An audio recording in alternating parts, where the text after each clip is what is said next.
सास लाई सहेली को देवरानी बनाकर।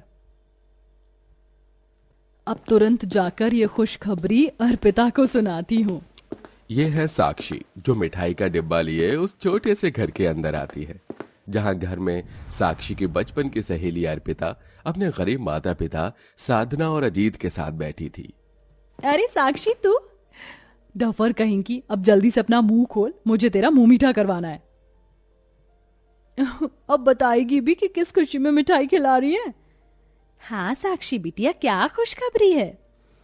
काकी जी, अर्पिता, मेरा ना रिश्ता तय हो चुका है और 8 दिन बाद ही मेरी शादी है। क्या? 8 दिन बाद तेरी शादी होने वाली है और मुझे इस बात की खबर ही नहीं? मुझे भी कुछ पता नहीं था अर्पिता, वो तो पिताजी ने अचानक से मेरा रिश्ता तय कर दिया।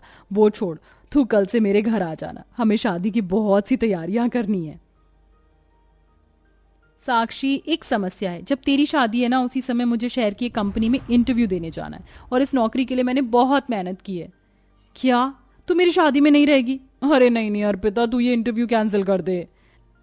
साक्षी बिटिया, तू तो जानती है ना, हम जैसे गरीबों ने कितनी मुश्किलों का सामना करके अपनी बेटी अर्पिता को पढ़ाया है। अगर अर्पिता को ये नौकरी नहीं मिली तो हमारी सारी मेहनत बर्बाद हो जाएगी। हाँ साक्षी, मुझे भी बहुत बुरा लग रहा है कि मैं अपनी बहन से बढ़कर सहेली की शादी में नहीं रह पाऊंगी, पर बहन तू भी मेरी मजबूरी समझना। अच्छा ठीक है। थोड़े समय बाद साक्षी वहां से चली जाती है। अर्पिता एक छोटे से गांव में अपने छोटे से घर में अपने गरीब माता पिता के साथ बड़ी गरीबी अवस्था में अपना जीवन बिता रही थी। साक्षी और अर्पिता दोनों बचपन की सहेलियां हैं। हाल ही में अर्पिता ने अपनी पढ़ाई पूरी की थी। इधर साक्षी उसी गांव में अपने घर में आती है, जहां घर में साक्षी के माता पिता हरीश और मेनका थे। हरीश उसी गांव की एक कंपनी में नौकरी करता है। साक्षी, अच्छा हुआ तू आ गई। चल, हमें तेरे लिए शादी का जोड़ा लेने जाना है। माँ, कल अर्पिता आएगी तो हम उसी के साथ कपड़े खरीदने चले जाएंगे। साक्षी अर्पिता के बिना कोई काम नहीं करती थी। बहरहाल 8 दिन यूं ही गुजर जाते हैं और साक्षी की शादी शहर में रहने वाले हरीश के दोस्त मनदीप के बेटे महेश के साथ हो जाती है। शादी के बाद साक्षी शहर में अपने ससुराल चली आती है। साक्षी के ससुराल में उसका पति महेश, सास ससुर मनदीप, अनुजा और देवर नंद रोहन और कविता थे। महेश और रोहन उसी शहर की कंपनी में नौकरी करते हैं। वाह वाह वाह, मेरी बहू तो बिल्कुल चांद का टुकड़ा है। माँ, बहुत थकान लग रही है, चलिए ना सब सो जाते हैं। हाँ, थकान तो सच में हो गई है। तभी सब अपने अपने कमरे में जाकर सो जाते हैं। इसी तरह दिन प्रतिदिन बीतने लगी। साक्षी अपने ससुराल में एक संस्कारी बहू बनकर अपने बहू होने के सारे फर्ज बड़े अच्छे से निभाने लगी। एक दिन दोपहर में रोहन कंपनी के बाहर पार्क में खड़ा महेश की राह देख रहा था।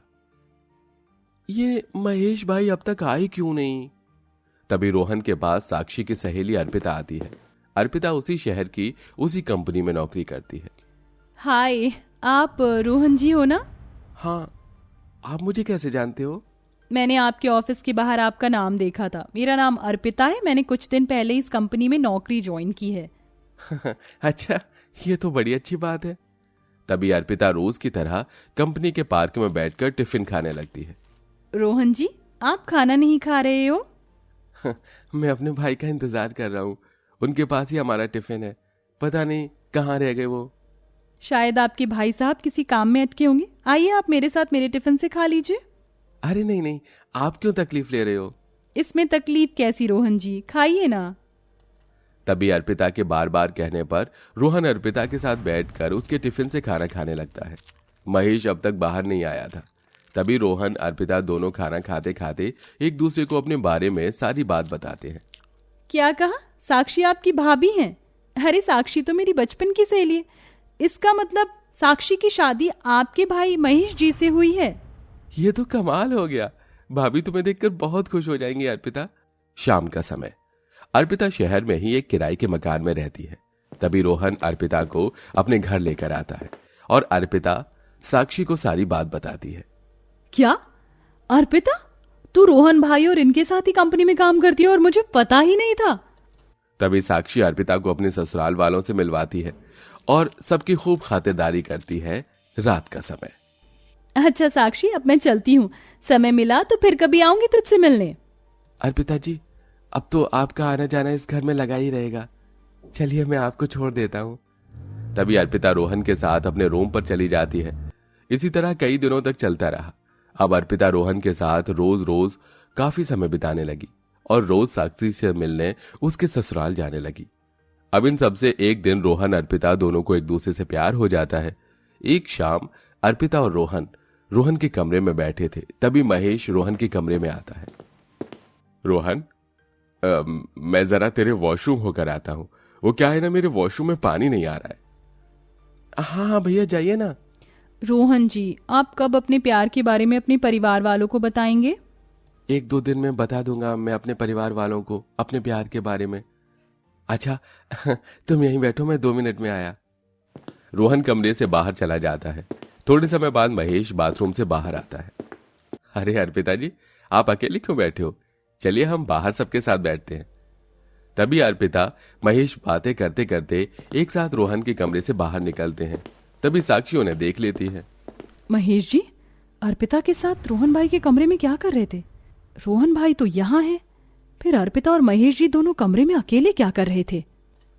दोनों को देखकर साक्षी के मन में शक बैठ जाता है। तभी अर्पिता महेश के साथ खूब हंसी मजाक करती है। ये देखकर साक्षी के दिल में और भी ज्यादा गलतफहमी घर करने लगती है। अर्पिता महेश जी के साथ इतनी, कहीं इन दोनों के बीच कुछ चल तो नहीं रहा? नहीं नहीं नहीं, ऐसा नहीं हो सकता। महेश जी तो मुझसे प्यार करते हैं, वो अर्पिता के साथ कैसे? पर अर्पिता और महेश जी जिस अंदाज में एक दूसरे के साथ हंसी मजाक कर रहे हैं, ये देखकर तो यही लग रहा है जैसे इनके बीच कुछ है। अर्पिता, तुझे जाने में देर नहीं हो रही है? हाँ, काफी समय हो गया है मुझे। तभी रोहन अर्पिता को लेकर चला जाता है। अब इधर साक्षी रात भर उसी बात को लेकर परेशान रहने लगी। अगले दिन सवेरे तभी रोहन अपने परिवार को अर्पिता और अपने प्यार के बारे में बताता है। क्या सच में? अर्पिता तो बड़ी प्यारी बच्ची है रोहन, तू चिंता मत कर, अब तेरी शादी अर्पिता के साथ ही होगी। अरे बाप रे, ये अर्पिता तो हमेशा के लिए इस घर में आ रही है। इसका मतलब अब तो वो रोज रोज महेश जी के साथ। नहीं नहीं नहीं नहीं, नहीं। माँ जी, अर्पिता तो कितनी गरीब है, रोहन भाई को तो अच्छी से अच्छी अमीर घराने की लड़की मिल सकती है। बहू, हमें अर्पिता की गरीबी से क्या लेना देना है? अर्पिता जैसी संस्कारी लड़की हमारे रोहन को कहीं नहीं मिलेगी। मैं सब समझती हूँ, ये सब अर्पिता ने जानबूझकर किया है। अर्पिता महेश जी को पाने के लिए इतना नीचे गिर गई कि वो मेरे देवर से शादी करने जा रही है। अब साक्षी तो कुछ और ही समझ रही थी। फिर क्या था, कुछ ही दिनों बाद अनुजा रोहन अर्पिता की शादी बड़ी धूमधाम से करवाकर साक्षी की सहेली को उसकी देवरानी बनाकर अपने घर ले आती है। शादी के दूसरे दिन सवेरे, अर्पिता बहू, आज अपने हाथों से सबके लिए खाने की व्यवस्था कर, हम भी तो देखे तेरे हाथों के बने खाने में कैसा स्वाद है। जी माँ जी। अर्पिता, अब देख कैसे मैं तेरा जीना मुश्किल करती हूँ।